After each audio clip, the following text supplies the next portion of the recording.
Hər vaxtınız xeyirli olsun.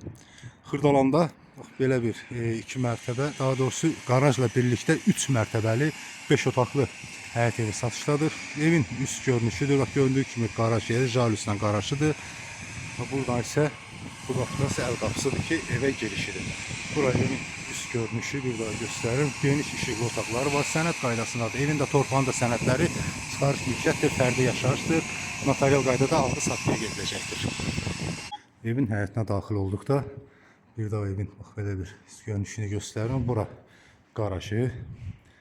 Yəni maşın daxil oldu. Burada maşını saxladım və belə açıq bir yer saxlanılıbdır ki, belə bir geniş də həyət saxlanılıb. Kanalizasiya sistemi mərkəzidir. Qaz, su, işıq daimidir. Sayğacların hər biri qoyulubdur. Burada isə bax belə bir yerdə saxlanılıb ki, burada da yayda oturmağa və yaxud da ki, yay mətbəx kimi də şərait yaratmağa yeri var. Orada da bir əl qapısı var. Müəyyən əşyalar da orada yerləşdirmək olar. Və evə daxil olduqda bura birinci mərtəbə girişi. Burada da şkaf yığmalı var. Pilləkənlər mərmər döşənibdir. Hər mərtəbələr arası monolit betonludur. Tam təmirli vəziyyətdədir. Birinci mərtəbəyə qalxdıqda burada sağ tərəfdə bir otaq. Burada hamam otağı yerləşir. Mütləq kafelli. Onu da qeyd edim ki, döşəməsi istipoldur. Evin birinci mərtəbəsində döşəməsi istipoldur. Buradan da aydın. Bura mətbəxi, geniş bir mətbəxi. Mətbəxin də göründüyü kimi 2 dənə pəncərəlidir. Bax, burada isə zal otağı. Geniş bir zal otağı. Kondisioner işıq xətti çəkilib. 3 pəncərəlidir zal otağı.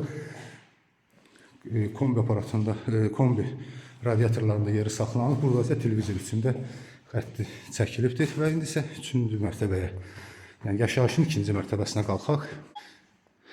Bu mərtəbədə isə 3-cü mərtəbədə 3 yataq otağı yerləşir. Burada bir yataq otağı. Burada ikinci bir yataq otağı. Geniş bir yataq otağı. Qeyd edim ki, mərtəbələr arası monolit betondur. Burası balkonu. Burada isə geniş bir yataq otağı. Burada kondisioner üçün işıq xətti çəkilib. Televizor üçün də xətti çəkilibdir. TV üçün göründüyü ki, yaşayış binaları da görsənir. Dayanacığa da yaxındır, məktəbə də yaxındır. Və sonuncu göstərəcəyim yer isə hamam otağıdır. Mütləq kafelə. Aksiyonlar alıcı və satışçı arasında razılaşma yolu ilə qoyula bilər. Bir daha qeyd edim ki, evin sənədləri tam qaydasındadır. Evin də torpağında sənədləri var. Notarial qaydada alğı-satqıya gediləcəkdir. İpoteka ilə də ev almaq istəyənlər asanlıqla bu evi əldə edə bilərlər. Evin başlanğıc qiyməti 165.000 manat deyilir. Real alıcıya endirim olunacaqdır.